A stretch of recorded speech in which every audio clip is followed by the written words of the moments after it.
Welcome to Unbiased and On the Fence. I'm Shane. Thank you guys so much for joining. I'm so excited to have Von Galt back with us. How are you doing, Von? Oh, I'm doing wonderful. How's everybody else? Oh man, we're all hanging in there. A lot of us are excited. I know a lot of the world right now is worried about stuff, but we're kicked back. We see the bigger picture, and we're going to get into that tonight because seeing the bigger picture is really everything with this whole thing. That's what keeps you from getting stuck in the muck and all the chaos, because there's so much chaos going on out there. But like we've talked about before, like you got the cogs, the little gears in the engine. Sometimes they look like they're going backwards and doing, the opposite thing, but really they're all moving. It's all moving in this overall momentum of forward motion, so things will appear to be, maybe setbacks, but they're really not that way at all. They're like catalysts to help wake us up. So we're going to get all into that. So how have you been holding up in your location? You're in Portland, right? I'm close to Portland. I'm in the suburbs of Seattle, and we're different counties in our area are opening up at different phases depending on just the infection rate of the coronavirus. But for the most part, everybody has been kind of walking around and doing things. Some of the restaurants are opening up with precautions, and it's not too bad. But honestly, the way I have actually kind of checked out this whole time because I've been writing the book. Mm-hmm. And so when I finally got done, I looked at my husband and said, "Oh, okay, what's going on out there?" Right. He said, "Well, we're slowly reopening, and there is a riots going on from police brutality." I was like, "Oh, okay." So I kind of got a little bit into it, but then I can't really get too far into the 3D stuff because then it's like, for me, it's a distraction and I can't finish the work I'm here to do, which is at this time to get this book out and use this time to complete 20 years of research. So that's kind of what I've been doing. I have been having QHHT sessions that have been very interesting. And a lot of them have been star seeds trying to find direction in their career path in the new energy. So a lot of suggestions from the Oversoul in terms of kind of how to transition their career path and their vision into something that could make them a better steward to Earth. A kind of a partnership with Earth in their business, and it's kind of a win-win situation. So I'd be happy to kind of go into some of these type of clients that I've been getting and kind of what has been brought forth to them. And the theme is very much the same. So I wouldn't be surprised if some of your audience members are thinking about doing similar things and just trying to figure out, how do I use this new energy and the new landscape that has been set to have a win-win career and also live in harmony with Earth.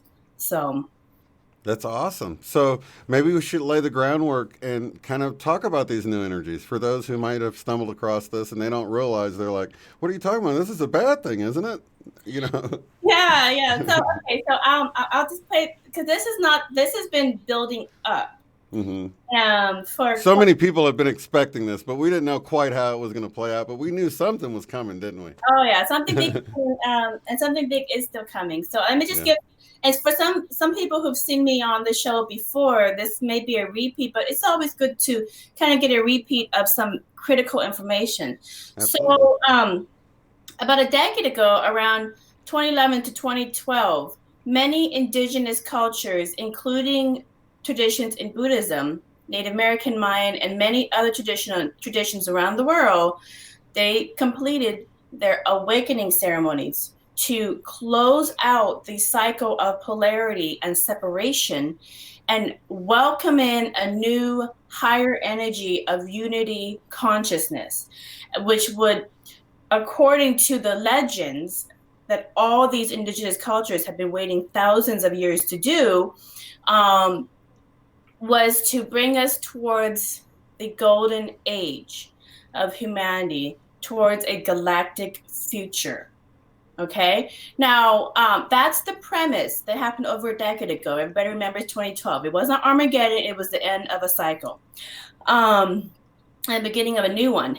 And so instead of happening instantly, all of a sudden we shift into like a new earth or a fifth dimension. It was happening gradually. So the way that we know that the energy is changing on earth, and people can feel this, is through what they call the Schumann resonance. Okay, and the Schumann resonance is basically scientists measure kind of like the seismology of the earth, and just like you measure TV, they measure the Schumann resonance or the heartbeat of Earth based on hertz. And typically she's 7.83 hertz. That's her normal heartbeat. Everybody's normal at that point. But whenever she has a spike, she'll go up to 20, 30, 40, 50, 160. I've seen it to 160 during the pandemic. Yep. Crazy numbers. And it kind of goes in cycles. But basically what's happening is this is kind of how you can get the analogy. It's like if you were shopping for a TV, okay? If you are looking at an older TV model, it's going to be maybe 60 hertz, a slower frame TV. So the picture quality is very slow. You can catch the nuances and the differences. But if you upgrade to a brand new TV that has faster pixels, faster frames, the image refreshes so much faster, it's going to go up to 120 to 160 hertz, okay? So that's kind of how you can get the analogy and understand the Schumann resonance and how Earth is increasing her energy and vibration to higher, better picture quality, better reality, because she's increasing her hertz. And they've already proven this in science. And so whenever she has these big spikes, people oftentimes will have kind of heart palpitations, they can't sleep, the back hurts, just something out of the ordinary, because the biggest magnet on Earth is Earth herself. And it's going to affect all the animals that live on her because they could feel the energy. So it's just like we're like animals that can tell as a herd that an earthquake is going to happen or a tsunami or something. Animals in the wild can feel this and they start retreating and they start getting anxiety. Your dog can understand this. Humans do the same thing. And so we are very connected to the consciousness and the heartbeat of Earth. So this has been predicted. So Earth is slowly going to the fifth dimension. She's going to higher energies. And what that means is we're going away from the energy of polarity and separation, and we're going into the energy of unity consciousness, where we see the oneness in each other and we see the oneness with our environment and with Earth. She's actually a living, breathing being. And she's moving whether you like it or not. And if you're ready or not, it's almost too late. So they've already proven this in science that it only takes 1% of humanity to meditate to affect the other 99% of humanity, because they are radiating at a higher frequency and the picture quality in their mind is much faster, much higher. So they've done this in meditation research, where they studied the EEG brain scans of Buddhist monks, Christian monks and nuns, and all these different people who have spent their lifetime meditating, and found that these people radiate at a gamma brainwave frequency. And that's the highest frequency that we know so far. And a gamma brainwave frequency is up to 120 or more hertz. So it's a brand new picture quality. It's a brand new TV screen. And so the picture makers are people who are living and radiating gamma. You're just experiencing the picture quality that they and Earth is projecting. Okay, so the thing that is interesting is that there is a split between the old Earth and the new Earth. Okay, some people just are not going to be able to catch up to that frequency. And it's just happening gradually. So people are still giving time to work out their issues. But as it happens more, you're going to have less and less time to work out those repressed issues that are holding down your frequency into that lower hertz. Okay, the people who are already there, this pandemic was a very easy thing for them to transition through. For others, it has brought up a lot of issues. So what they found in science with studying the Schumann resonance is that whenever the Earth does a spike up a high level, it just, for some reason in humanity's history, it brings up issues. People who are very negative, who have repressed issues or anything else like that, it's going to bring up all those dense issues and traumas and energies. At the same time, people who are very creative, very positive, very optimistic, it's going to bring up everything that they already are. It's going to bring up all of them. But because many of these people don't really have any skeletons in their closet and their issues have been addressed, there's nothing negative to bring up to resolve. So it's just going to bring up more positive. So you have more positive things happening as well as negative things being brought up so you can work on it, transmute it, and get to the other side so you can be there with everybody else going forward. And it's an opportunity. It's really an opportunity. So that's kind of what is happening right now. It's a wonderful opportunity too, because for so many people, they wanted to do something and they had excuses of why they couldn't do it. Maybe they didn't have enough time. I know there's people that starting gardens and doing all sorts of stuff that they put off, they didn't have time, or writing a book because they didn't have time, but now they have the time. So it's wonderful to see so many people take this as an opportunity, because the actual COVID thing hasn't really affected many people. It's the lockdown that has like more. In fact, with just the effects of the actual COVID itself, it doesn't even really amount to what you would even define as a pandemic.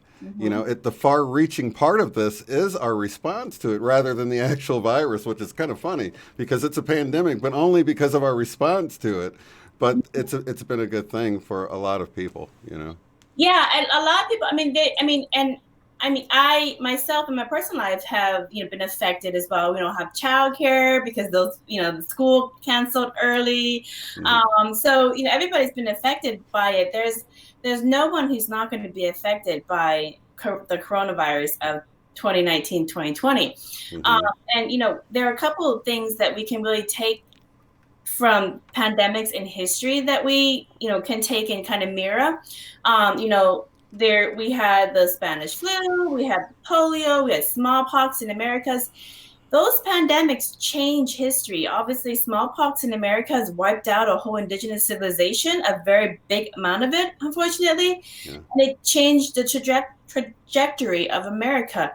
Polio, changed people quite a bit while it was really active, the Spanish flu. But, I have an interesting story about polio. My husband's grandmother told me, and there was a lot of parallels to kind of raising my daughter at this time, whereas she was raising my father's mother during the polio epidemic. And during the polio epidemic, she had said when she was alive that it was very difficult for her to, especially when it first came out, to prevent her daughter from going out and playing with everybody, from going to the swimming pools, from going to movie theaters, because she was a very active little girl.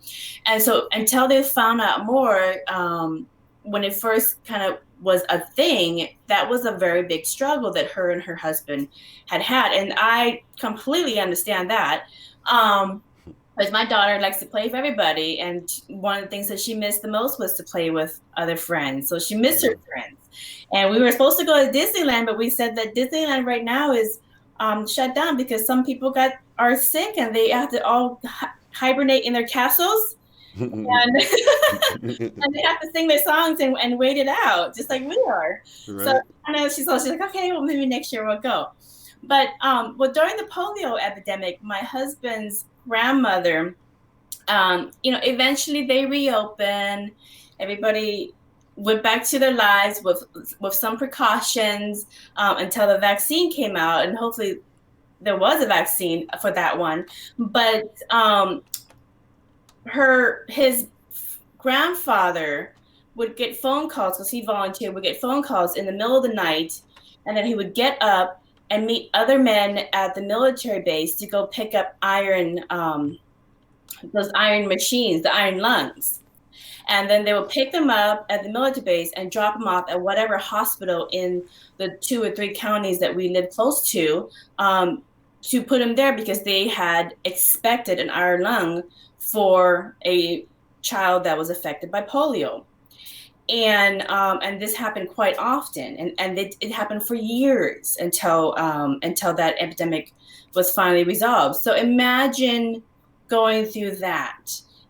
For years, huh? For years, he would get up in the middle of the night, 2 in the morning, 1 in the morning, 4 in the morning, and still go to work at the paper mill at 6 in the morning, go and pick up these iron lungs, haul them in with the other men, go to whatever hospital was waiting for an iron lung because some child had contracted polio.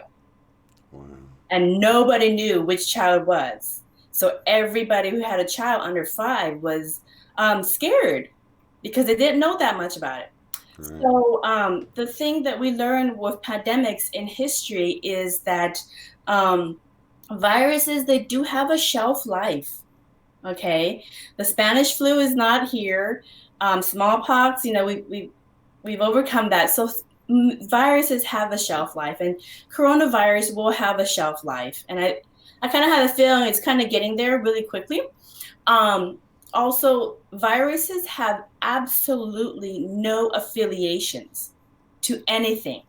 Okay, so you have to keep that in mind as well. So, I know everybody could do and live the reality however they want, but history tells us that it's always good with something new, with a new virus that is hit until we learn more, to be a little bit precautious, and it's only temporary. Mm-hmm. So, especially if you're in an area that's really heavily hit. So that's just kind of a word of wisdom from my husband's grandmother when she was going through polio, when she was going through the Spanish flu, and any of the other pandemics that she had gone through. So, the great generation that has gotten through so many things. Right. So, yeah, so those are some things that we can take in history. And then the other thing is there are silver linings with all of this as well. So before I want to get to the silver linings, because that was going to go into the meditation technique that I want to kind of practice everybody, is that there are things, if you take away the news about the coronavirus or the news about current affairs, there are things that are happening on Earth that you probably don't know is happening. And you're probably glossing over it to go look at the bad news bears. Okay, so I know everybody's doing this. I don't want the bad news. It's more exciting. I don't need the good news. Why do we do that as humans? I was like checking out the algorithm on YouTube, and I was like, look, they're pushing fear. And then I realized, I'm like, they're not pushing the fear in here. It's like, that's what attracts people. They're like, oh, that looks scary. And they click on it. So I don't know. I think a lot of it we're doing to ourselves, and we're going to even get into that. We're doing it to ourselves. And, it's funny because Rick Hansen, he's a doctor. He wrote a book called Buddha's Brain. Mm-hmm. And in the book, and I watch a lot of his lectures, is actually in some of his research that he uncovered from all the meditation research is also in my book, Buddhist Mandalas. But in that book, we humans actually are programmed to naturally look at negative things, to naturally look at the worst news, because it's a survival mechanism. Yeah. Is how our brain is wired, is to see like really bad events, really horrible, horrific scenes, and then memorize that pain so that we don't do that. Kind of a warning. So, and it's the way that we survive. It's like, oh no, we're not going to go to that watering hole. I saw what happened to those animals. You know, Right. we're not going to go from there. Exactly, right. I saw that happen to those people who ran off the cliff. So, and then we tell those stories. We tell those horror stories over and over again as warnings. Don't do this. So we're actually programmed to look for those negative things. However, those negative things also hurt us chemically, because they bring down our immunity. Because all the negative stuff, it takes like 5 or more positive things to get rid of one negative thing. And that's why everybody remembers like that horrible experience, but they have a hard time remembering all the positive things. And so oftentimes in order to deal with something negative or something that's perceived as negative, you have to focus on all the things that you're grateful for, all the positive things, all the silver linings, because that's how much overwhelming good news you need to reset this monkey brain that is naturally going to go to the bad news bears as a human instinct to protect us from doing harm to ourselves. Yeah. So, but the other thing also in that research that I wrote about also is that they actually tested this out on a bunch of dogs, and they tested the brains of dogs, and they compared it to the EEG machine studies on meditation practitioners. And what they found with studying people's brains and dogs' brains is, again, we're all wired and very much the same to protect yourself, survival at all costs. But what they found with dogs is they did this invisible, and you probably see this in your life, they did this invisible fence, electric fence, and they had the dogs go through it, kind of cruel, through the electrical fence, and it zinged them just a little bit. It didn't hurt that much, but just a little zing. The dogs that were in this experiment were so shocked by that little zing of the electric fence that it was such a muscle memory for them that they remember that pain. And so then in the next series of experiments with the same dogs, they tried to put the dogs over the fence. It was not turned on. The dogs refused to go. They walked over to show the dogs that you can walk over the fence. There's nothing wrong. They put other dogs over to walking over the fence. The dogs still didn't care. And so the only way they could get the dogs in the experiment to do what was best for them to get to the other side where the food and the toys were is to drag them by the collar, whimpering and screaming, over the fence to the other side. And when they got to the other side and they finally got through that, they're like, oh, okay. And they just started eating their food and toys and everything else. And so what they found in science experiments with Buddha's brain in these type of experiments is people are much the same.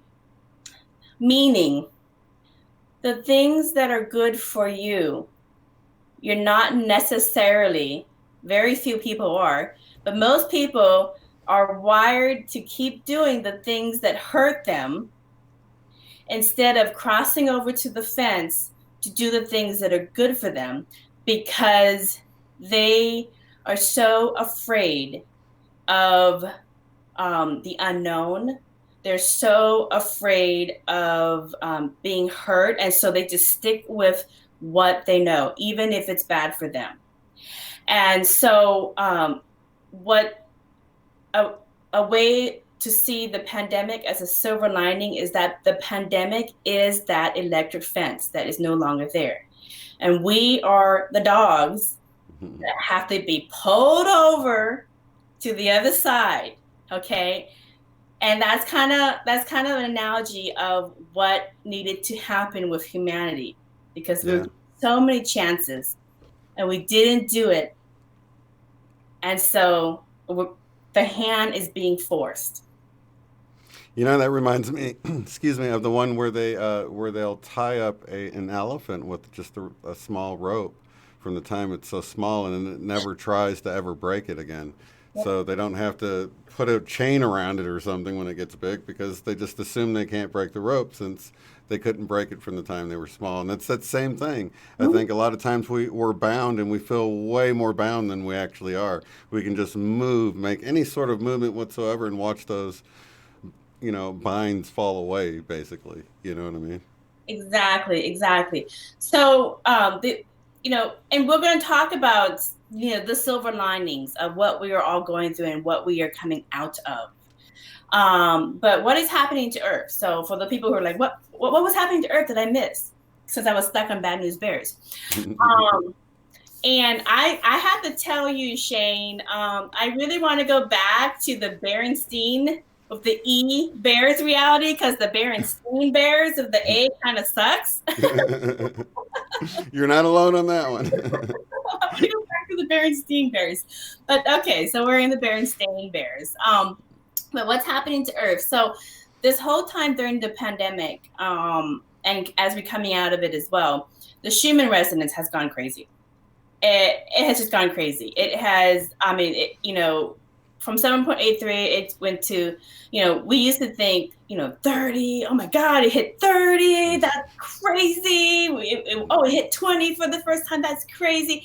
Years ago, everybody was going, wow, that is so amazing. It never did anything for a very long time. All of a sudden it hits 30, and now it hits 60.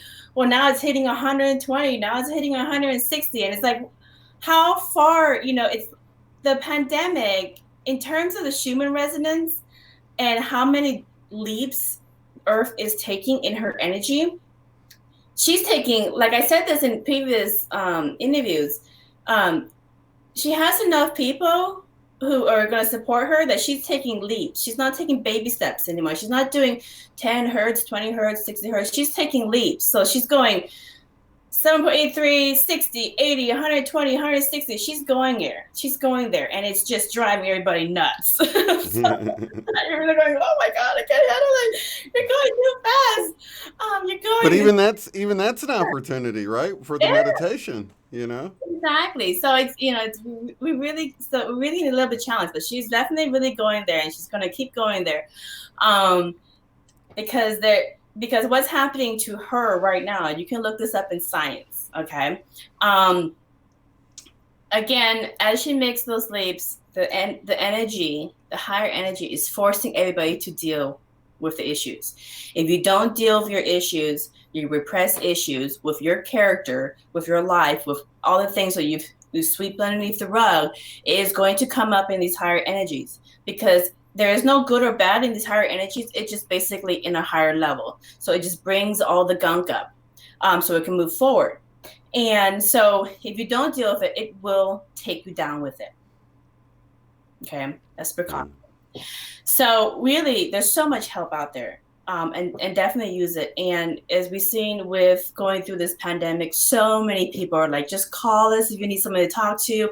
We'll do free counseling. There's this board, there's that board. I mean, so many people are coming out to help people with mental health and dealing at this time, and it will stay that way. So that's really good. The other thing is, off the coast of California, since 1999, there was 5,000 holes in the ocean off the coast of California that opened up. But during the pandemic, now there's 15,000 holes in the ocean off of the coast of California. And they're really big. They're big holes in the ocean. And they all open up. They're about, I can't remember exactly how many meters they are. But they all opened up exactly the same distance from each other. Like some kind of grid of holes under the water? And like how big in diameter are these? Are they like miles or just meters in size? Meters. I can't. I didn't write down, but some are like 30 feet. Some are wider, but they're all the same distance from each other. And they're all opening up. And the reason why we know it off the coast of California is because it's not that deep. We don't know if there's more holes that are opening up in deep waters or in other parts of the world where there's not that much visibility. So are they thinking it's like sinkholes, but under the water? Yeah, there's no methane that's coming out of it. So they just started to investigate it. There's no methane that's coming out of it. That's But, so you know, strange. it is very strange. Earth is doing some interesting things. I'm gonna say that maybe Earth is getting a mask and maybe a face show, and she's maybe she decided I'm gonna get rid of some of the really bad. I let out some steam and some air. Maybe she's lighting up her grid. I don't quite know, and scientists don't quite know what this all means either. But you guys can go look it up. Off the coast of California, there's 15,000 mysterious holes in the ocean floor. And they're long. And they're the same exact distance, which is very interesting. Another thing that's happened is the North Pole is continuing to shift, and it shifted a little bit more during the pandemic from Canada to Siberia. So, okay. So, you know, whenever the Earth changes her frequency up to a higher frequency, we all get a little bit anxiety because the energy is changing. But also you have to understand that let's just consider your house is slowly moving, how you're going to feel living in that house. Well, that's what's going on at the same time as well. So our home is shifting a little bit, which means that the environment is going to shift as well as the weather, depending on where in that radius you are. So I'm not a geologist, but you guys can all look that up. But the pole shift is moving towards Siberia. Yeah, and it's actually speeding up. And there's actually been proof of that the trees are beginning to respond differently, like in Washington. And so you've probably heard of that up in that area or whatever. But yeah, things are already starting to respond to it. And a lot of people think it's a Mandela effect. I'm not really sure, but I know we used to have a polar ice cap, a North Pole, which we don't anymore. So I don't know where Santa is. I guess he's in a submarine or a boat or something, a yacht or something at the North Pole. Yeah, when I totally agree with you. When I was a child, I mean, I remember in geology class there was the ice caps, and you could see it on the globe, the North Pole and the South Pole. It just took a big chunk of the Earth, and now it's just like there's like hardly anything there. So, yeah, and they would even warn us that one day it's going to melt and we're going to have too much water. But now clearly it's melted and we don't have too much water. I don't know. Maybe it was a Mandela effect. Yeah. So I always try to find silver linings because I know there's no accidents in everything. And every time I do a regression in a QHHT session, it's always proven a reason for why everything happens. So just like, when a woman gives birth, it's always scary. And the process of giving birth is not this pristine, perfect thing that you imagine on TV. It can be a little messy. But then when you come out of it, you're so happy you did because you have this beautiful child. So, it's kind of consider like we're kind of in that process. So anyways, I don't know if those 15,000 mysterious holes off the coast of the California ocean may be taking in the water. Right. Because maybe they're teleporting out cylinders of land, like covertly. They're like, we need to get this out so the water doesn't rise, and we have no idea they're doing all this behind the scenes, Yeah, we don't know. I mean, we don't even know anything about the core of the Earth. I have no idea. We have no idea about We're just guessing. Yeah. And we're learning more, but we don't know about the core of the Earth. We don't know what's below the surface level of the ocean. And so when you have holes in land, the water has to go somewhere. Yeah. So maybe that's where all the melted ice water is going. I don't know. Totally.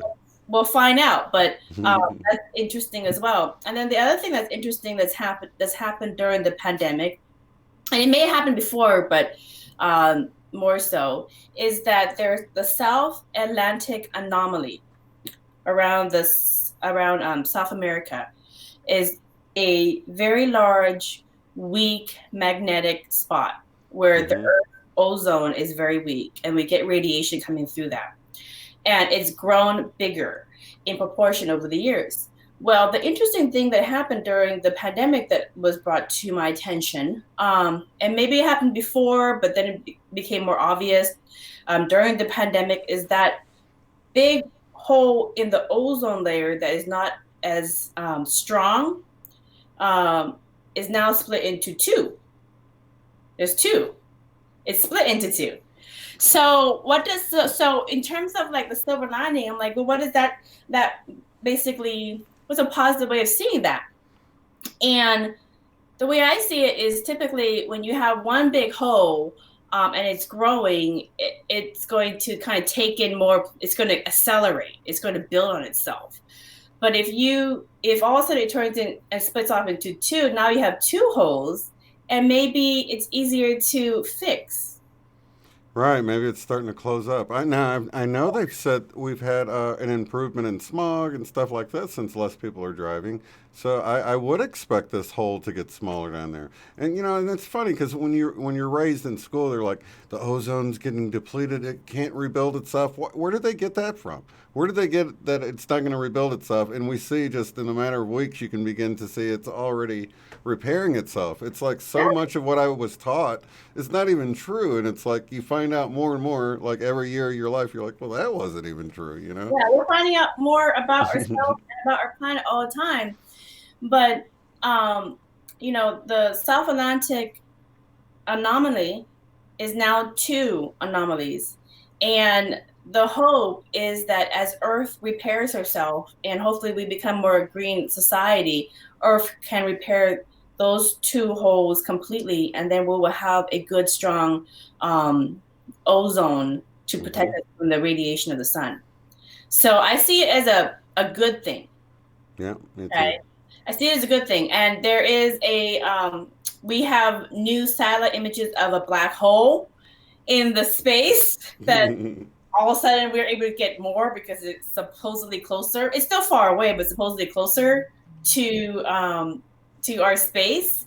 And if we have a stronger ozone layer protecting us, then we may not be as easily pulled in or susceptible. Right. And that's something that, like, when I was doing QHT sessions in December, one of the reasons why I was decided to do these type of interviews was in my sessions, I had gotten, Metatron, the Oversoul, and different beings on the other side saying, we need something big. Something big is going to happen to wake people up because they need to change their ways, because this black hole is going to suck in everything, including the planet. And we're not going to be able to get people out in time. So what we've gone through, I think, was possibly a positive thing to kind of save us from an alternate outcome. That could have been so much worse. Right. So, and the other thing that's been happening also outside of mainstream news is NASA discovered parallel realities. I've heard something about that. I didn't check into it very well, but yeah, I did see something. Yeah. So NASA did an experiment, and I didn't read too much into the experiment, but I got a basic glimpse. But they did an experiment, and what they found is when they were doing the experiment that some elements were moving up in gravity instead of down. And in our reality, gravity moves everything down. But they found that elements were moving up. And so they're like, how is that moving up? And so they drew the conclusion that if atoms or elements in space is moving up, that means it's existing in a parallel reality where the gravity goes up. Wow. Because all gravity in our reality goes down that we know of. Right. So they found, again, another piece of evidence that there are parallel realities existing at the same exact time. That's wild. Yeah. So, like, I don't know, how could that benefit somebody from jumping into that one? I guess if you're falling off a building or something, you're like, try to shift into the reality where up is down and down is up or something and catch Yeah, yourself. well, maybe I don't know. We'll find out how there's that one gotta works. be there's gotta be a benefit to that, but I'll think about that one. That's cool though that they Yeah. discovered it that way. Maybe somehow we can, like, I don't know, tap into it and then start flying. I don't know. We can tap into the up elements and put it on our skateboards, and then we can start skateboarding in the air. That's so true. Yeah, that's so true. I never thought of that. If you could learn to like willingly jump into that alternative Kind of grab. reality, you could just use it to fly and float around. Yeah, there was a movie called, I think, Upside Down or something like that, where it was like two different realities. One was our reality, another one everything was up. Right. And so the reality in our reality, that where gravity went down, somebody was able to harness some kind of plant from the up world, and Right. they put it on things, and it will make everything, the gravity change. So they put it in beauty products, and everybody would look young, and all these different things. So I don't know. We can definitely speculate, but we are definitely learning more about parallel realities, and this was something again that we're finding out in the higher dimensions. So so let's take a look at like meditation techniques. So what are some, kind of, as we're kind of going through this, and we're still going through this, and we're kind of coming around turning the corner. There's a lot of different outcomes for how you can experience the ending of the pandemic. And I'm not sure about you, but I've had so many, I stopped counting. I've had so many Mandela effects throughout the whole last 3-4 months of this Oh pandemic. yeah. So many, Yeah. no Yeah. one, Yeah. no one. I have enjoyed the lectures that Jane Goodall has been giving Mm-hmm. about how to take care of the earth after this pandemic and all of that, and that's nice because I remember the reality where she passed away, so it's nice to have her back Right. and doing what she does best. But yeah, I've had a lot. I spent many years telling people. I know Ed McMahon did the Publishers Clearinghouse winning prize van, because my dad was all about that, and there was a big thing about that. And now, he did a rap song about wanting to get some money from the Publishers Clearinghouse and the Yeah. women's van. So now that's been proven correct. So now you have that existing at the same time. Yeah. So, I mean, there's a lot of just those kind of Mandela effects. I've also taken, in my personal life, I've taken pictures of shrubbery around my neighborhood that I know were missing big chunks of foliage, and now it's full. And then I took a picture when it was empty, and it's like, okay, it's the same shrubbery. So if anybody knows about hedges, like those wall hedges that people grow, when huge sections die off, Mm-hmm. many years later, oftentimes they don't grow back in. Right. They don't replenish. Yeah. So I have experiences where I see these neighborhood hedge fences where the huge sections are completely barren, and then all of a sudden the same sections are completely full.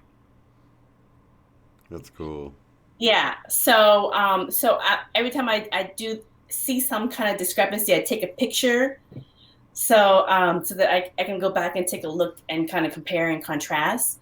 But sometimes I can't find my pictures. I don't know why. So I always use my husband as a barometer. He's like, "Oh yeah, those were empty. Oh, I remember that too." He's like, I noticed that. I thought it was really weird.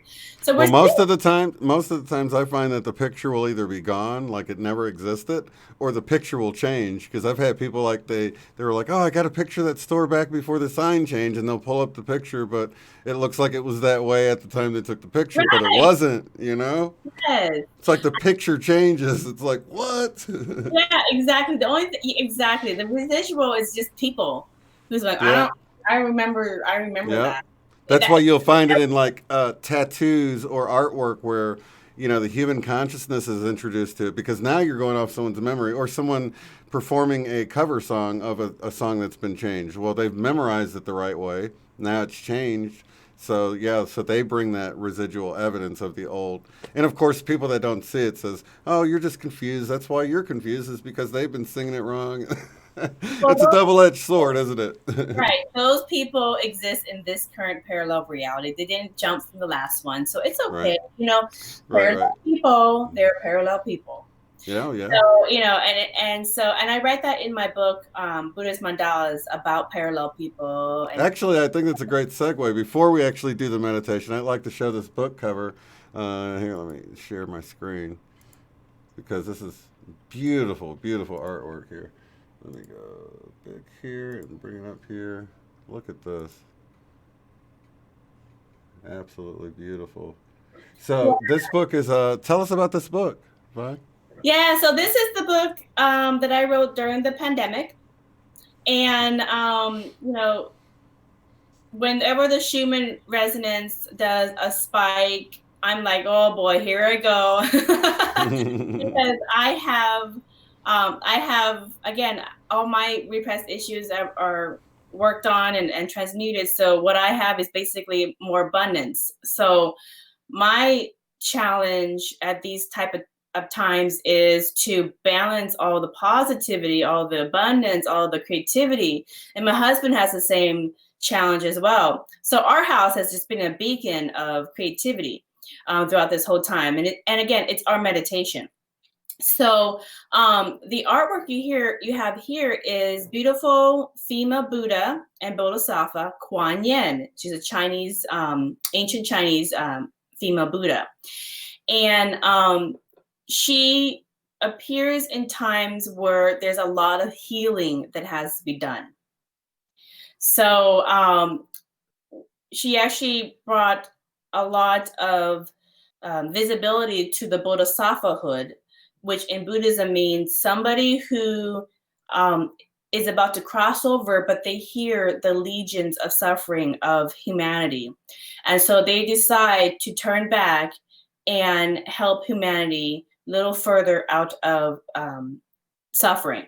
So they come back to help people get a little bit more insight into the secret, into ascension and awakening, and just kind of help relieve suffering a little bit more. So Kuan Yin is very, very popular for doing that. And she oftentimes, again, reveals herself when you're in times of need and transition. So right now is perfect. Oh, it is perfect. This artwork is just so stunning. I know. It's beautiful. And so a little bit more about this artwork. This is done by my my artist Fabiana Trevi in Milan, Italy.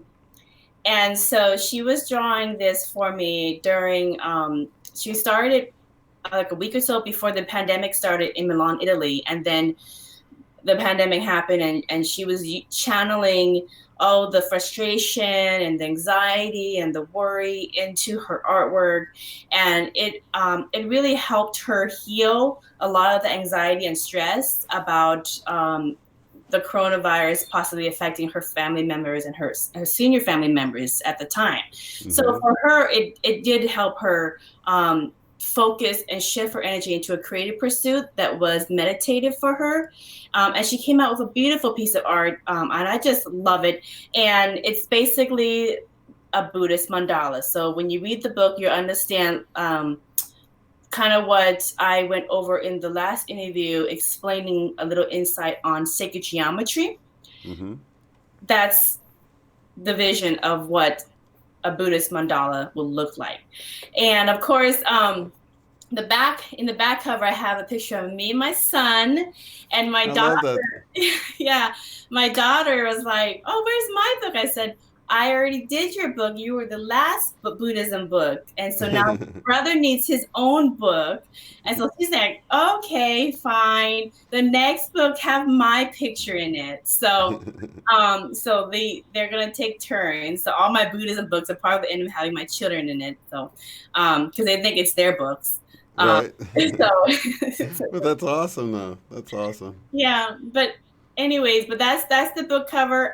Actually, if you go into Amazon, the ebook is available on Amazon in the next 2-3 days. I just submitted it, And people can go and pick up the ebook. If you search for it, you should be able to find it and download it. And it's very affordable. The ebook's only $10. And then in the next couple of weeks, the print version will come out. So the next time we do this, everything will finally be published. But right now it's still really fresh, so I don't really know the time frames of when things are published. But if you keep checking in there, you'll see it in there as well. So down below where I have Von's author page, that will take them to the page, and it should just pop up on there when it's ready, right? Exactly. So right now it's in review. There's so many synchronicities with this book. It's very interesting too, and I write it in the book. And a lot of people can kind of argue, well, synchronicity, I don't know how valid it is. Da, da, da, da. When I started this journey of writing, this is book 1 of 3. When I started this journey, I was just interested in sacred geometry because I love the artwork from my Buddhist art history of studying Buddhist mandalas over my lifetime, being raised in the tradition. So I would just, when I would see interesting information, I would just study the science behind like Buddha's brain, meditation, consciousness, whatever. And as I was done with one piece of research, another person with a completely different topic, separate, like a fringe topic on something else, would bring out some information. And so I would literally read one piece of information one at a time. It would just pop up for me. I would walk into the library and something would just catch my eye. I'll grab it. I would look over the author, see that they're part of some kind of fringe research science, go look up that page, really search, and then find the interesting information. And so it was like I was led one at a time from one piece of research to another. And over the course of 20 years, it all came together to explain the scientific understanding behind Buddhist mandalas and how to explore parallel realities using sacred geometry. And so when you go through the book, you are actually reading article per article and evidence per evidence of how it was delivered to me over the course of 20 years. Very nice. So there was, in my dedication, I dedicate to my family, but I also dedicate to the energy of Metatron, Kuan Yin, and Yeshua.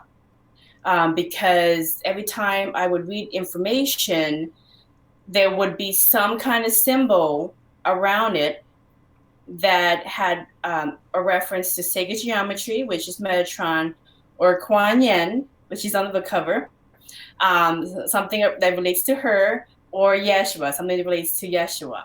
And so it would be like I would be reading a book in a library or picking up an article, and there would be maybe an advertisement for some kind of meditation that have Kuan Yin's image on it, or some kind of display ad would come up and it would have something that's relevant to sacred geometry, and the story just goes on and on and on.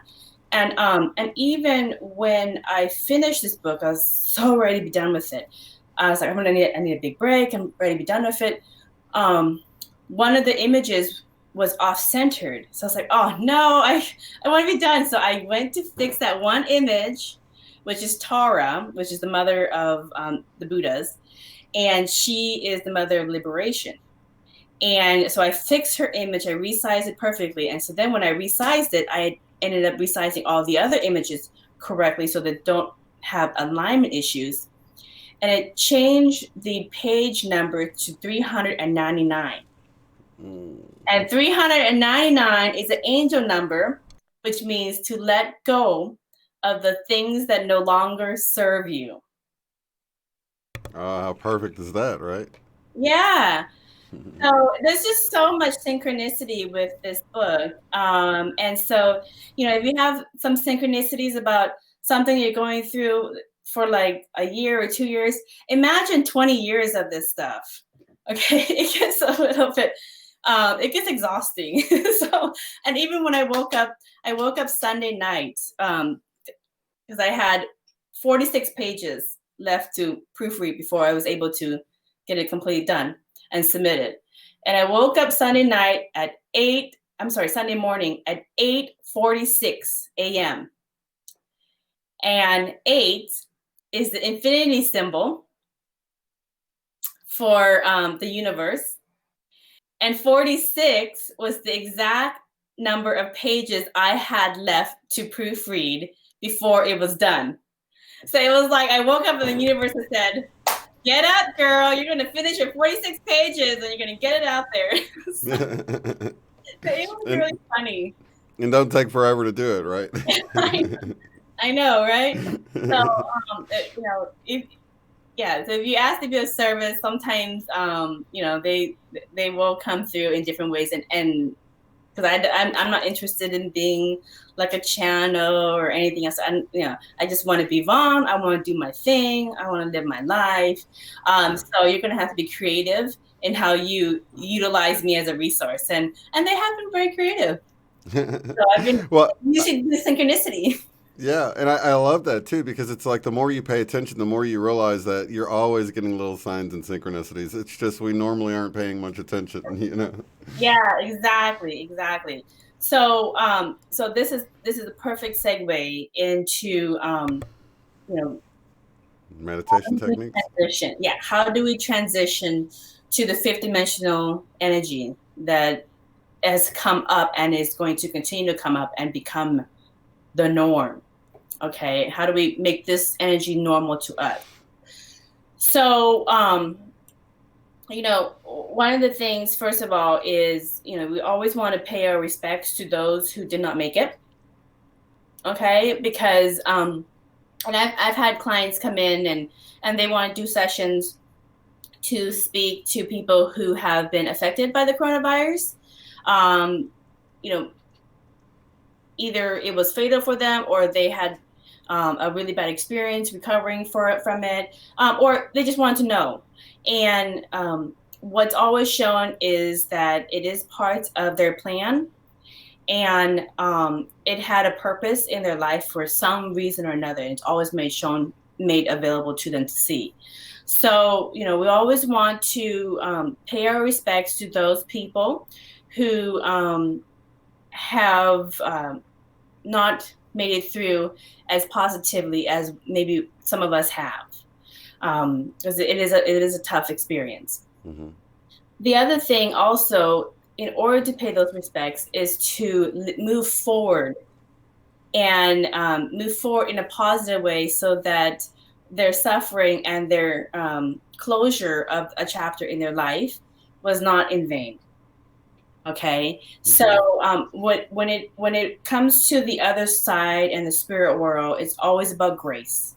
So how do you do these transitions in grace? Okay, and one of the ways in which we could do it is with meditation. So a lot of people think that meditation is, you know, the normal idea of meditation, or you have all these different techniques that you could do, but really, the definition of meditation, it's anything that is going to stop the monkey mind from thinking.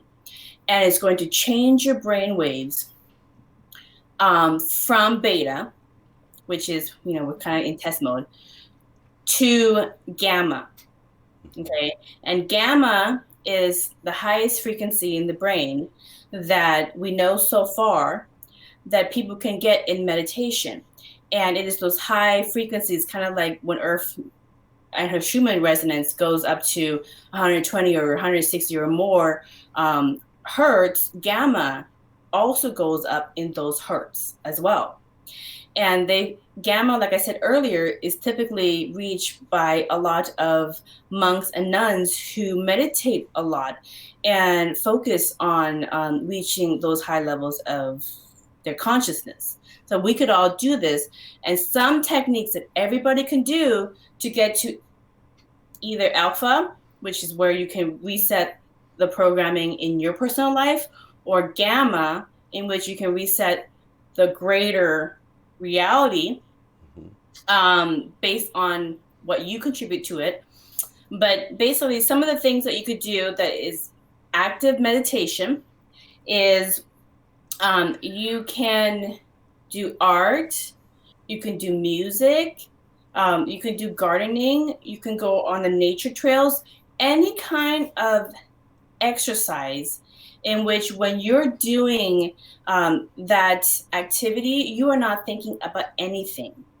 You are just thinking about, oh, I'm going to plant these carrots, dig, dig, dig, dig, put the carrots in, water it. You're not thinking about, your monkey mind is not thinking about what's going on in the news, what do you have to do at work, how all these different things that you have to do. And that's when you shifted your brain away from this constant thinking process to a brainwave that is kind of empty. And when you're in that empty state is when you are emitting those higher frequencies, okay? Mm-hmm. Another way to get into gamma brainwave, it sounds so simple, but being grateful.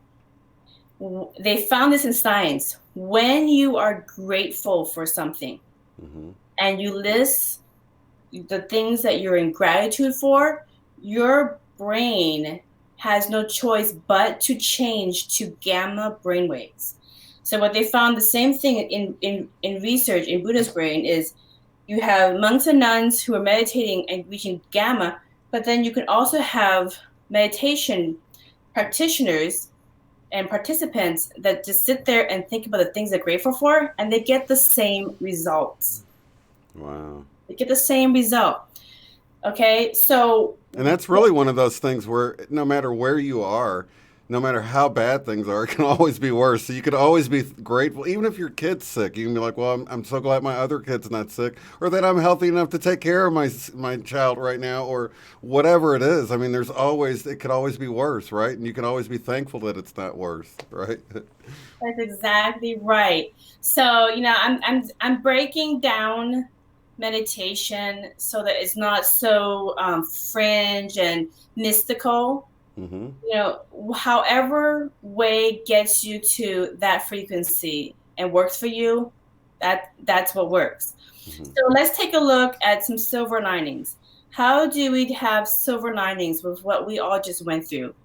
And the interesting thing with the pandemic is we as a global society went through it together, and everybody, wherever you are in the world, in whichever country you are, handle it slightly different, and they had different elements to handle as well. But we still went through it together. So, that's unity consciousness, okay? Mm-hmm. And as we were going through this, we were helping each other. It brought up a lot of things that we didn't want to look at for a very long time, mm-hmm. unfortunately. And the unfortunate thing is when energies force you to deal with things that you've been repressing for so long, it's not the most pleasant experience, but you have you got that right. Yeah, you have to work through it. So let's go through some of these silver linings and try to find a way to have gratitude for how to see this. So let's take a look at the pandemic. So what the pandemic has done, we all know different things, but let's take an example of corporations. Many corporations, especially in the United States, have mishandled their employee trust, okay, in so many different ways. And there are so many good people that work in a lot of different industries and corporations who do good work and try to do the very best to deliver quality service and help everybody out. But maybe the system is a little bit corrupt. Maybe the processes that have been set up, the foundation is so dense and so complex, it's really hard to really get down there and reset everything. So what the pandemic did was force the hand of corporations to go, if you care about your employees, you are going to treat them with respect and you're going to take care of their welfare. Yeah. Okay, a lot of companies had to go virtual.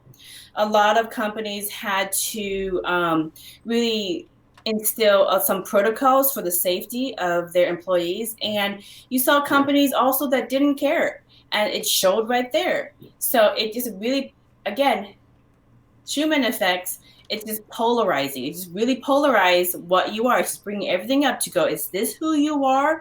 Is this who you want to be? Is this the character you want to carry on? Because it's going to get worse if you don't deal with it. So I haven't changed my tune. It's the same exact thing.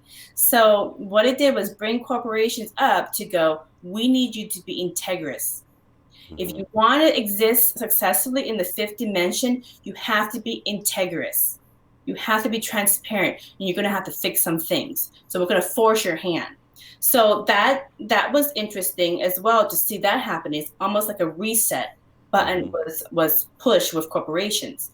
Another thing that it brought up for everybody to see is governments around the world reacted differently to how they handled the pandemic with the citizens.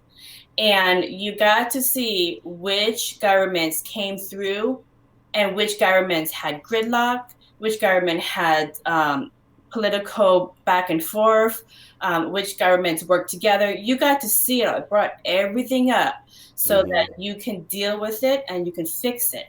And again, the layers and the infrastructure was so complex that you have good guys and bad guys. And so how do you deal with such a complex situation without hurting innocent people, who just are trying to do the best that they can with a bad hand? So what this did was reset the governments. And it really has. Just think about it. It reset the governments. And so what didn't work fell apart. What still has good foundation and bones are still intact, and they're rebuilding it and building off from it. So that's some way to see that there's a silver lining with that as well. Another thing to be grateful for about this, another way to look at it is, especially in our country, Shane, work-life balance is such a struggle, as different areas of the country are so expensive to live in, and both parents have to work 2 jobs, or both parents have to work. Some parents have to work 2 jobs, some even 3 jobs in order to just make ends meet. And so there is definitely a work-life balance and a missing of that family structure for the children. Everybody's overscheduled, they're just spread thin, and it's a mess. So how do we solve that situation? And again, just like the other situations, so much layers, so many, everybody's stuck in so many different places and they just don't know how to get out. So what happened with the pandemic is a lot of companies went virtual and realized that they can still function and be profitable virtual. And by doing that, again, it helps clean up the air and the earth because people weren't commuting as much, and it allowed a lot of families to have that work-life balance. So now they're like, I didn't know it could be like this. I didn't know that we can still work like this and it would work out better. So it kind of forced the hand to have a work-life balance for most families. Another thing that I look at, because I look at kind of, how would this work with Earth? So crime is very interesting at this time, because most people didn't really go out that much because there's no restaurants and dense areas and things to do. I watched a really funny coverage on gangsters in America, and what I thought was really funny was that like cocaine dealers were easily caught by police because there was not as much activity going on, so they had to pose as like pizza delivery drivers and other things. So it was really easy to just kind of find them. and so there isn't as much trafficking because they can't hide under the cover of all the busyness of if not everybody's out. I bet, yeah. Yep. And then the other thing I found interesting is some of the inner city areas that have really, really bad gangster conflicts going on because of the demand of food bank and lack of supplies and food at the time of the pandemic. many gangsters in really crime-ridden inner city areas started to create food packages and help aids and care packets to give to people in their neighborhood who were struggling to survive during this time. So instead of gang banging, they started to reach out and help take care of the people that they were, tormenting through all their crime that they were doing. So they kind of shifted. Yeah. So it's very interesting because it brought up these issues and it forced their hand. Are you this way or are you this way? Are you willing to sacrifice your whole neighborhood for your means, or are you going to help them? Exactly. And a lot of gangsters decided to help their neighborhood. So I found that very interesting. I was like, huh. That gets back at the heart of how a catalyst actually works and how it can push somebody that's normally doing something negative into doing something positive, you know? Yeah, it was funny because I was watching this one gangster and he had the bandana on so you could see him. He's like, I typically would sell crack to this kid and so forth, but now they're really struggling. So now I just give them food. I have my guys go and do their runs to make sure there's enough care packets for everybody to get what they need so they can survive this. So it was just really, really funny. I was like, you're not that bad after all. I hope you say that. You have a heart under all that toughness, right? So that was interesting. So their hand has been forced through this pandemic, and some of them, came out actually have some character. The other thing that was interesting is food production.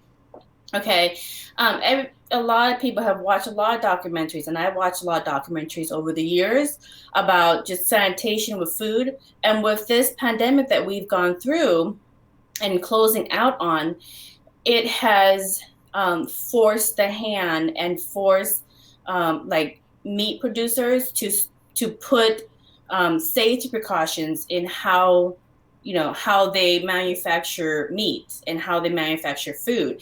It's also put a lot of attention on migrant workers and treating them fair and respectfully, so that because they're essential workers. So all these essential workers in the food industry who have been taken advantage of and nobody really cares for the most part, now that they're essential and they're needed for your survival, they're getting the respect and the care and the attention they need. And I hope that stays, because it's a good thing to have good sanitation around food production. And it's a good thing to treat your employees that are essential workers with respect and with care, because without them, you wouldn't have the luxuries that you have.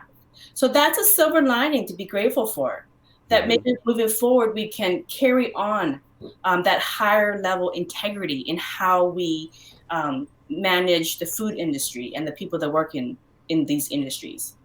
One thing I wanted to add to that while we're talking about it is, so many of these ideas, these silver linings, will come to you if you just turn the TV off for a little bit and just sit quietly and just meditate and just sort of get into observer mode. Mm-hmm. That's where I've seen so many good things that I've considered coming out of this whole thing, and it just comes to you. But you have to turn the TV off, because that's like this constant loop of fear, and the world is coming to an end, horribleness. That's not even true. Exactly. And remember, just like when we started out this show interview, you have to be almost overwhelmed with positive information to get over the negative information that our brains and our survival instincts naturally gravitate to, just to prevent us from hurting ourselves. So we're constantly fighting that reptilian brain of ours that just naturally moves there. But the other thing, another silver lining that I can go on this list, but I have a couple more. What we're dealing with right now with the George Floyd riots, okay? I honestly, personally, I can't stomach watching this stuff, but some people can. And the whole thing, again, is a repressed issue especially in our country, that we've had for a very, very long time. And now that we're in the higher dimension and higher energies, we're doing it as a unified front. So instead of isolated pockets and cities that have rioting and looting, it's like this unified energy that kind of goes through all the different areas. I've noticed that, and they've tried to focus on what looks like purely divided by race, but you can't hide the fact that you see people of every race and color out there taking a stand for equal rights and just humanity. Really, you know what I mean? Yeah, Basic. yeah. And I actually had a conversation with an anarchist about the methods, and I had this Facebook chat conversation. I was like, why do you guys do the violent thing? Why? And the perspective I didn't necessarily agree with, but I'm like, okay, so at some point you're going to have to move on beyond that. Okay, because everything is getting reset. So now it's time to put your big boy pants on and start doing some rebuilding work. Okay, so all the damage that has been done to businesses are being cleaned up by children and their parents walking through the neighborhoods cleaning all the mess with everybody else has volunteered to clean up. So you have children cleaning up your mess, and I think it's time for you to grow up too. Yeah. So that's what I'm going to say about the anarchists that kind of hide in these myths to take the opportunity to get out their aggression. But that's the thing that we have to keep taking it back to is when we look at these silver linings, like the riots, it has come up because it was not resolved. Okay, we have not found a way to resolve this, and it will continue to come up, but it will come up in a different way. In that we are going to start, because there's no right or wrong way of everything. It's just going to come up for you to resolve, positive or negative, and we've seen this over and over again. It's going to come up in a unified manner. So if you don't want a unified destruction, because that's the high energies, everything's unified, then we need to really start dealing and addressing these issues. Because the opposite of a unified manner of writing is a unified manner in which we work together and we're more positive in how we do things. And there's also a positive way to do this as well. So, I don't know what that's going to look like, and I just kind of watch and observe. But it's come up for us to address. And more issues will come up for us to address. But the thing that you're going to start noticing that's different is the response is going to be more unified, because that's the energy of unity consciousness. Okay? So in a silver lining kind of way, with the current riots that's going on in different cities, is an opportunity for us to hopefully finally resolve it so that it doesn't come up again. I'm giving hope for that. Another thing is healthcare. Healthcare has become virtual, out of this. A lot of hospitals and clinics have offered virtual options, which means that it's much easier, more accessible. A lot of people came through and came back into the healthcare system to offer themselves if there was overflow in the hospital system. And so there's just, a lot of positive things came through that transform healthcare, and hopefully for the better. So now we can have care because it's being offered virtually, and it's being spread out in a lot of different ways through technology that we never did before. But now, because of demand and supply during the pandemic, it forced our hand to make it available to everyone as much as possible. And the virtual option came out. And so I think it's going to go more that way as well. So you're going to have kind of a hybrid.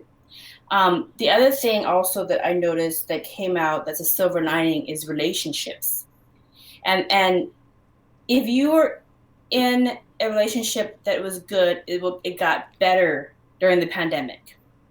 If you were in a relationship that was not good for you, it got worse.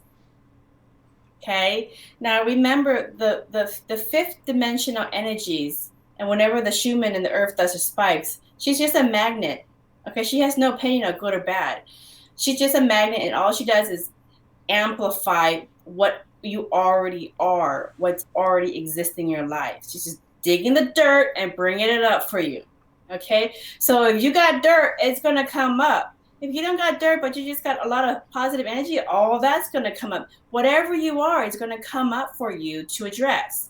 So, like I said earlier, for me, I'm like, oh, here it goes. Lots of creative energy. I'm going to be doing some stuff. For other people who is not in a happy relationship or in a relationship that they're stuck in, it brought up the issues in that relationship for them to deal with. If they don't deal with it, it will harm them. Especially if they were using work to get away from them, right? And then all of a sudden, oh gosh, I'm stuck at home with them 24/7. Oh my gosh, Yeah, oh my God, this is the worst. Even for parents or for family relationships, if you have bad relationships in your family, it brought that out even more. It made apparent the things that you were hiding behind for a long time, and now it forced your hand as a parent, as a spouse, as a boyfriend, girlfriend, as whatever your relationship title is. It forced your hand to deal with it. Yeah. Okay, and luckily there is still a lot of people who offer assistance to help people. That at this time, a lot of people were, hey, if you have mental health issues, you need to talk to somebody. Marriage counseling, a lot of marriage counselors and divorce lawyers were called upon during the pandemic. I had a friend who's a divorce lawyer, and she's like, I'm so busy right now. I don't know what's going on. And it's no. Relationships that were dealing with we're thinking of divorce for a long time, finally go, I had enough. I'm done. When this is over with, I'm moving on. I'm not going to get stuck in this anymore. So she's like, this has been really, she's like, I'm more busy now than They're ever. thinking, I'm going to bring the social distancing into the home a little bit, right? Yeah, right. That's right. It was interesting. So, and it's funny too, because my little sister, she's an essential worker. Of her roommates are all essential workers and college students, and they're living paycheck to paycheck.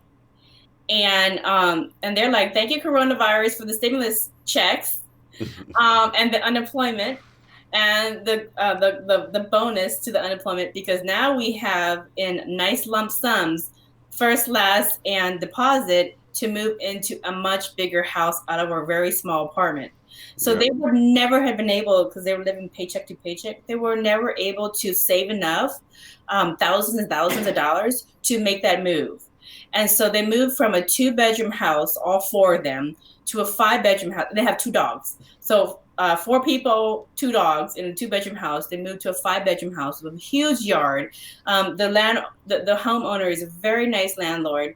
And because of this event, they were able to get the income to move out. And also their jobs as essential employees is now valuable, and they were getting treated better from their employees and from the customers. And when they go and they make deliveries or anything that they do, they're saying thank you so much. It's like, oh my God, I appreciate it. Right. That's so funny, because that's a great point, because a lot of people are really appreciating people now. I mean, even from your waitress to the clerk at the local convenience store, you realize how important it is that they're there, because as so many people go away, and you're like, wow, you're like, we really depend on you to be here right now, whether it's the person at the local store, the clerk. I know that, a lot of them get freaked out, and they're like, I don't know if I want to go and put myself at risk. And so they have to overcome that fear to go out and do that. And I think a lot of people really are learning to appreciate these people they typically overlook. That's so important to our everyday life. Yeah. And one other thing I want to add to this, because what you just explained came to me in meditation. It was shown to me in meditation, like there's so many people right now that were about to get evicted that they put a hold on. Now I know that's a little different. This is a little bit more dire situation than what you were just explaining, but there's people that maybe they lost their job, maybe they were about to get evicted, they put a hold on that, they got the stimulus money, they were able to get back on their feet as a result of it. So there's so many little things like that that has helped people. And, you know, so easily we can focus on the bad stuff because that's all the news talks about, you know. Yeah. But if you turn it off and tap into the inner, you know, consciousness, that will let you know all of this is working out for the good. Yeah, and it is. It's like I said earlier. It's like we're giving birth to a new world. Mm-hmm. And it's going to be painful, but it's beautiful. Going to be painful, and it's going to be beautiful, and it's going to suck, and it's going to be, you know, there's going to be lots of different things. Sacrifice. But once it's all over, you know, it's like, you know, same way with a baby being born. You're so captivated by the beauty of what is birth, right? That you don't even think about the pain and the sacrifice. That was nominal or minimal, you know. Exactly. So I've spoken to so many people in different areas who are like, you know, when I look at the silver linings, Vaughn, I got a divorce, but I've been waiting on that divorce for 10 years. I've been horribly miserable. And thank you, coronavirus. I got rid of that guy. Right. You know, I talked to my sister and her friends. They're like, we've been bunkered down in this apartment because we couldn't afford anything beyond that. But thank you, coronavirus. We got this awesome house. Right. It was like a 2-year lease. This is great. And the guy just loves us. And we love him. And he's hanging out at barbecues with us. And I'm like, okay. I talked to, you know, the gal that takes care of my children while I work.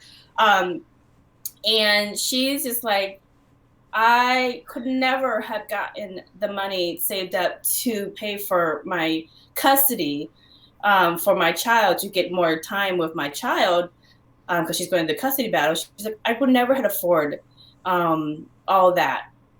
And now with all this, you know, because she's on unemployment and all these other things as well,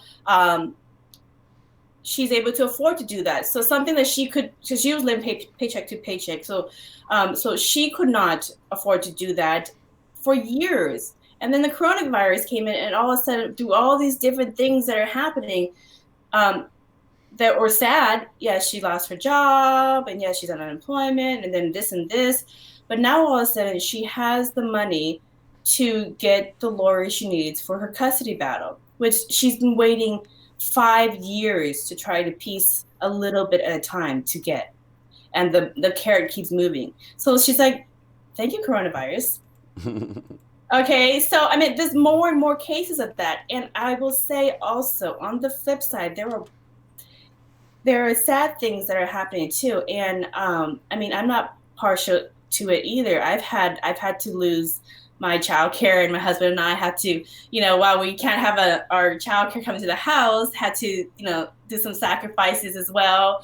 You know, my husband's not playing any music live anymore because they canceled all that. So all 60 shows that he plays like 1,000 people every weekend, are all canceled. So that's a lot of income that we are missing. So, you know, we are experiencing, so everybody's being touched, but, but it will, on the other side, as we come out the other side, you know, what you have to understand is, as terrible as the things that we're going through, and more pandemics will come down the road, more tough situations will come down the road. But if we have gotten through this together, and we've helped each other, and the more we can look at the big picture, for a very long time, many people were praying and meditating, you know, how do we fix corporate corruption? How do we fix the ozone layer? How do we fix pollution? How do we fix, you know, bad relationships and marriages, bad parents? How do we fix this healthcare system? How do we fix crime? All these lists that we have and been praying for a very long time, because the issues are so complex and so layered that we don't, you know, you can send good people, but the system is so complex and messy that it's really hard to fix. So how do you fix it? Well, coronavirus came by and reset everything, Mm-hmm. and no one is to blame. You know, it was Mother Nature that came through. So Earth But forced. really, us, right? Yeah, Wasn't it us wanting it so badly and putting our intentions into it so much that we've really brought this about? And if we can get beyond the apparent, the appearances of it being this horrible negative thing, you can look deeper and see how beautiful it is and how many things are working out. And of yeah, course, there's sacrifices, and our heart goes out to those people that sacrifice and have had to make larger sacrifices. We've all sacrificed something on some level, and we're grateful for those who have sacrificed more. But on the other hand, there's so many people that's waking up to what's going on in the bigger picture and the possibilities, exactly, exactly. And I was speaking to a gentleman who was in the generation that my husband's great grandmother or grandmother came from, and he's still alive. And he was saying, you know what, you kids should be grateful that you have unemployment to complain about, that you have Social Security to complain about, because when we had to go through this, we had nothing. yeah. Because we went through the Great Depression, the pandemic, all the challenges that we did in the early 1900s, we created those safeguards that you're complaining about not working perfectly during this time in your pandemic. Yeah. So be grateful for the generation that set this up for you to complain about.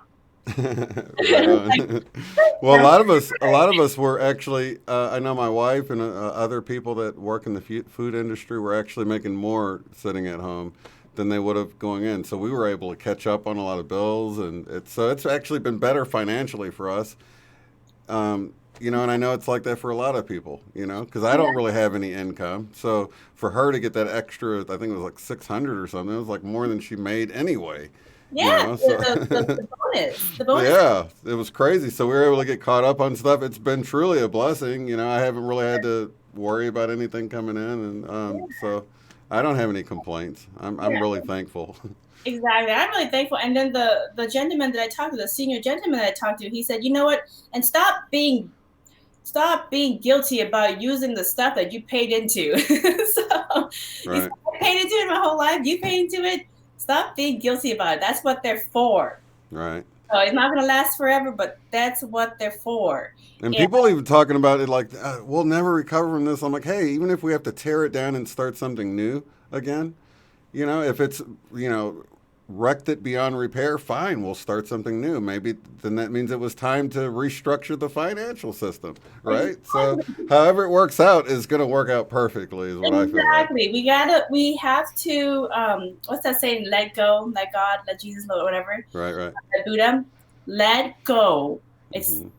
it's the first noble truth, actually the second noble truth, which your attachment is the cause to your suffering. So let go of your attachment to the systems that did not serve you. Okay, you're not happy. Let's be honest, you're not happy. You never were happy. So Hmm. let go of how that transpired.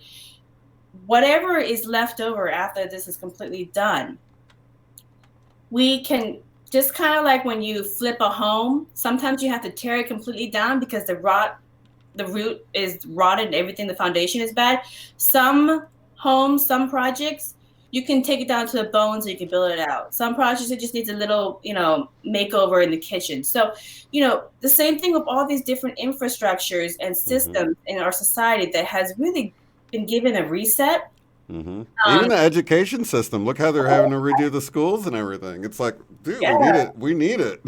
yeah, the education system. I don't know how all this is going to look, but remember, we're working on things as a unified consciousness, as a unified society.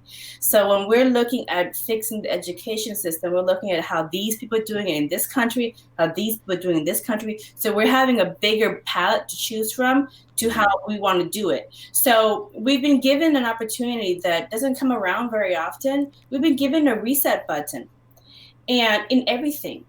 And wherever that area that you are working in or that you are experiencing, you're given the opportunity to rebuild it better.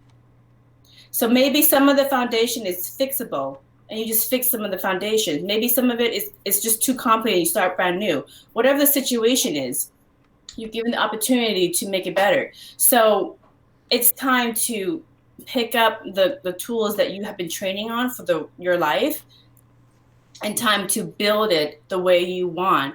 And so build it in a way that is not going to cut corners, that's not going to be malicious. Build it in a way that has integrity so that if something comes through, it'll stay strong.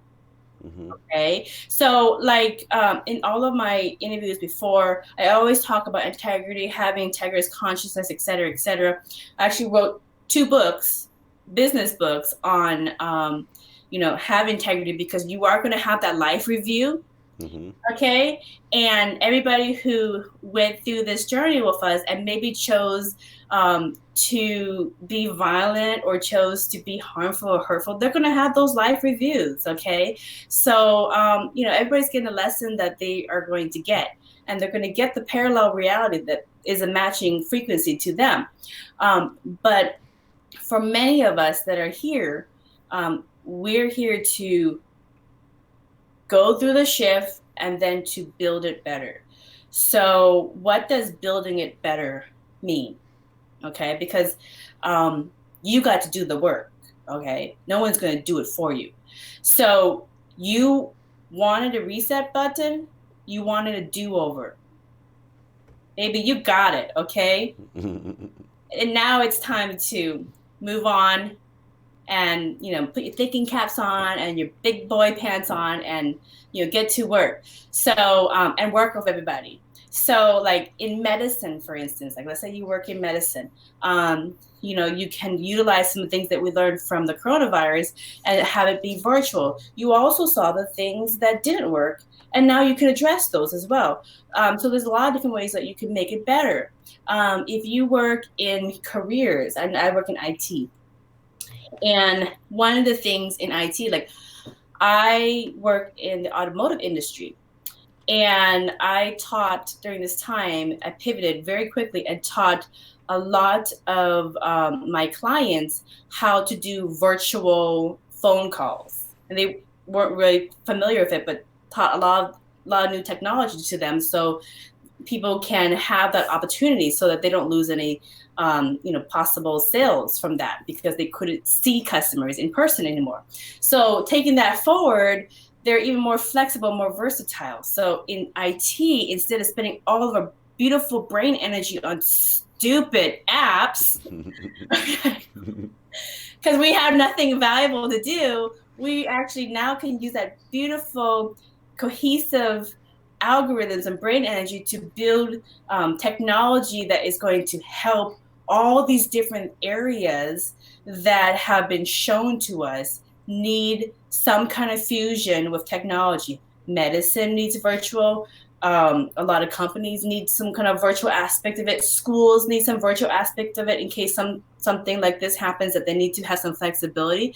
So now IT has been called to step it up and be integrous with the type of stuff that you make, because your skills are needed in all these other industries. So there's opportunities there. Schools, we saw with schools where the holes and the potholes were and what could be fixed. So now, teachers and everybody in that industry is looking at different ways to make it better. We have seen with food and the food industry how to make that better as well. So there's all these different things that have come up for us that have been reset, and it is up to you to build that golden age of humanity. Okay, it's up for you to move forward with integrity and build something that is going to, that's actually going to stand. The reason why the systems did not stand through the pandemic was because they were faulty. Okay, it's like a lot of the systems were kind of jerry-rigged, like kind of like a house where you add a room here, you convert this, you kind of put some band-aids on it. And then a storm came through and it blew the whole thing down because it wasn't strong. But the houses that were built correctly, with integrity, with good materials, with good ingenuity, they stood. Okay, that's what this opportunity is for humanity. Okay, we're given the opportunity to build it better and right. And I really do believe that we can do that. Absolutely. And in meditation, of course, we do this every Saturday night with the meditation, but using some of these ideas about, focusing on the silver lining and really, they say getting your emotions and your feeling into your meditation, into your intentions really helps bring about faster manifestation. So I think that's probably why the silver lining tip will help so many people, because you get into the emotion of feeling things getting better and feeling businesses getting more integrous, as you're saying, and feeling people being more compassionate towards others. So tapping into that, and then where do you go from there? Do you just focus on the silver lining in this meditation, or do you? So, if you just focus on silver linings in tough situations, like how can I turn this into a positive? How can I take this as a stepping stone into something better? Mm-hmm. How can this bad experience and turn it into something where I am growing out of it. As long as you see the silver linings and you see the things that you can be grateful for, the more that you think that way and see the bigger picture, the more your brain will get into the gamma wave frequency. So instead of meditating here and there, you're a walking meditation. Right. It's sort of walking with that attitude of gratitude all the time, and that keeps you in that high vibe all the time, right? So You're walking meditation. can we do something together as a group here? Because I know we're running out of time, but I wanted to have time to do something just at least short. Maybe walk us through Okay. something that we can do to give people an idea, and then we Yes. can use our power of intention together as a group. Yes. To Okay. So there's a really easy strategy. It actually comes from the Vedas of Hinduism that also transitions into Buddhism, that they use the same strategy. But basically, your brain cannot think two thoughts at the same time. You can't look at this and think at the same time. You just can't. It's just not possible. Okay. Your brain functions much like a computer. It can only have one thought at a time. Okay. Even fast computers do one command at a time. So the fastest way to get to that zero state in your brain where you have that blankness, that people will do a lot of meditation to get to that blankness where the brain stops thinking, is to focus on what you're thinking about right now. And when you're focusing, like right now, I'm looking at you on the computer screen, and that's what I'm thinking in my head. Now I'm going to turn back and look at what I'm thinking in my head. And by reflecting and looking at what you're thinking in your head, you instantly wipe away the thought. Okay, you could do this anytime. You just wipe away the thought. And when you get that moment where all of a sudden your brain is empty, then you're in that 0 point, and then you can hold on to it and put a new image. And the new image is the outcome that you want to happen. And then you focus on that outcome. And that is a very quick meditation that you can do anytime you want. And the more that you do that, and you focus on the outcome, that is the intention that you're having, you're sending out into the universe, and it will come back to you as well. And you can stay in that state where you're constantly projecting that out and constantly bringing in that manifestation even quicker. And the more of us that do it, the quicker it's going to bring it about in a consensus reality sort of way, right? So everybody just think about what you're thinking right now. Okay. Go ahead and close your eyes. Shane, everybody close their eyes. And think about your thoughts right now. What are you thinking about right now?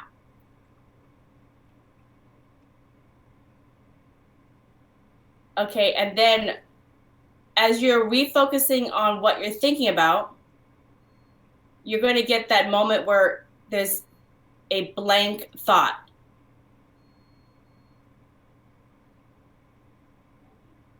So hold on to that moment of blank emptiness in your brain.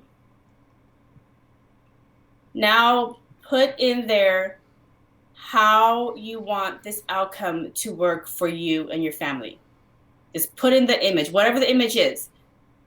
Put in that empty space the outcome that you want this to turn out.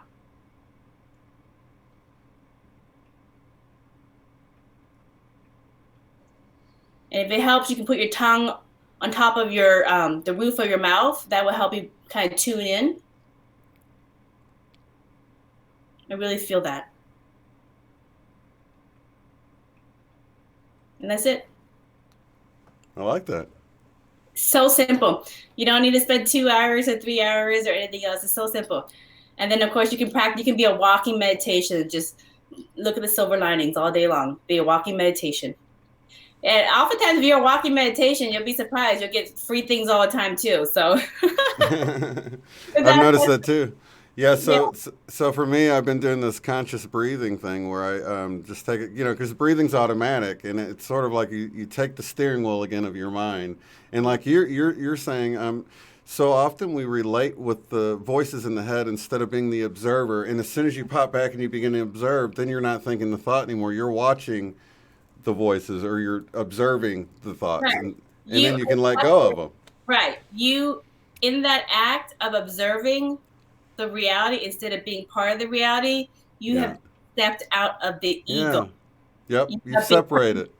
You separate it from your ego, your individual ego that's constantly thinking and trying to survive, and you stepped into the energy of the universal consciousness that resides in everybody, and it's a hum. It's a hum. And with that, I breathe that in. I breathe in that perfection, because it's perfect. It's blissful. It's the perfect energy. It's just that we take it and we distort it and we color it and all that. But if you can take that step out of the ego, and then you're the perfect receiver for that pure energy, and you can breathe it in, and you can feel your vibration raise.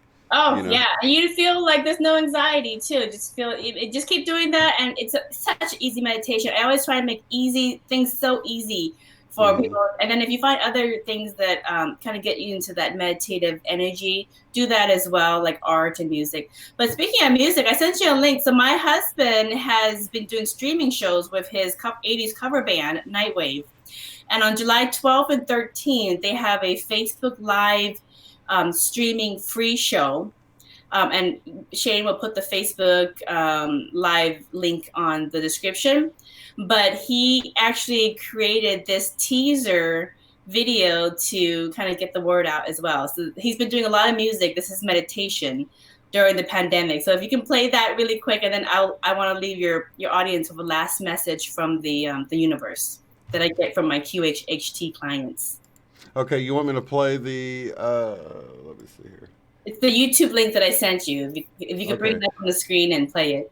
Okay, I do have it linked below for anybody watching later. If you want to watch it, let me pull it up here, and we'll watch it together.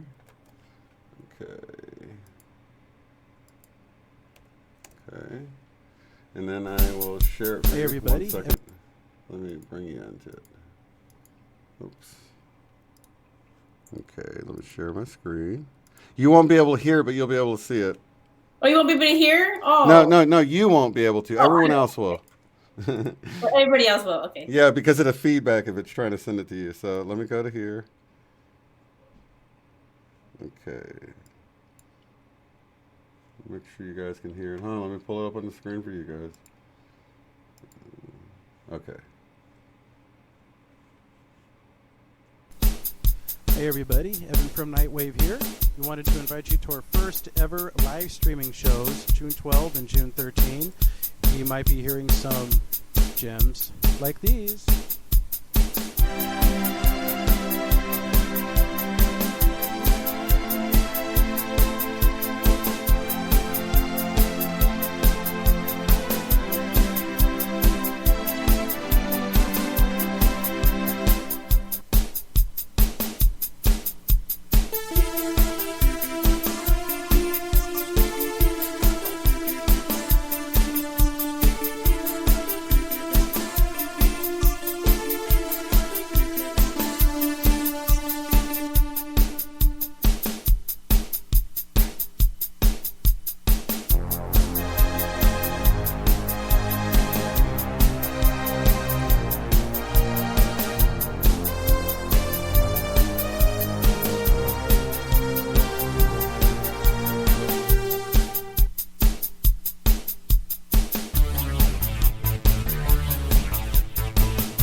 Yeah, he had a great time. So that's his meditation. So he makes a lot of these kind of stuff, and they've been doing Facebook Live. But yeah, just tune in and have some fun. The last message I want to give to everybody that I try to, let everybody know that I get from my QHHT sessions, I always get some kind of message like this for the client. And so I want to relay it to you guys. So the last message from the universal consciousness that resides in everything and everyone is this. You've always been enough. Use the gifts and resources all around you to create a life that you want to experience. A life full of joy and love. The spirit world will nudge you through synchronicity, and you can do it. So that message is even more prevalent now than before. Absolutely. Yeah. Thank you so much, Vaughn. And you guys check out our links below. Check out her book that's going to be coming out in a few days, and we'll have you back really soon. Yeah, the next time we do it, we'll probably the book will definitely be out. So okay, we're planning for the end of June or maybe the beginning of July, around the 4th or something, maybe. Like a 4th of July celebration. Maybe not on the 4th, but around the beginning of July sometime. We'll talk about it, though, I guess. Yeah, we can talk about it. Let me take a look at the calendar. Okay. Well, I'm going to say goodbye to our viewers watching live. Thank you guys so much for joining, and be sure to check out those links. And I'm going to for sure tune into the live show. That looks exciting, your husband's band or whatever. So this is really cool. You can watch the video I put down below, as well as the Facebook link that will get us to the actual concert. And it's the 16th, is it? It's the 12th and the 13th. The 12th and the 13th. Yeah, the first one is Duran and Billy Idol covers. And then the 13th of June is just 80s covers. So you have party songs and stuff. Yeah. That's awesome. We all love 80s music, so that's going to be great. So we'll make it a big party and show up over there. That'll be fun. That's awesome. So thank you so much, Vaughn. Thank you guys so much. Lots of love, light, and unity to each and every one of you. We'll see you on the next one. Bye. Be sure to check out the website at uotf.net. There you will find the live stream schedule displayed in your local time right there on the front page. Below that, you'll find links to take the Beyond Quantum Healing course at a discounted rate, purchase our book, Mandela Effect, Friend or Foe, in paperback or ebook, or to contact me to schedule a BQH session. At the top of the site, you'll find links to help support the work I do, access the free private forum where you can discuss organizing get-togethers in your area, Mandela effects, and more. Thank you all so much for being here.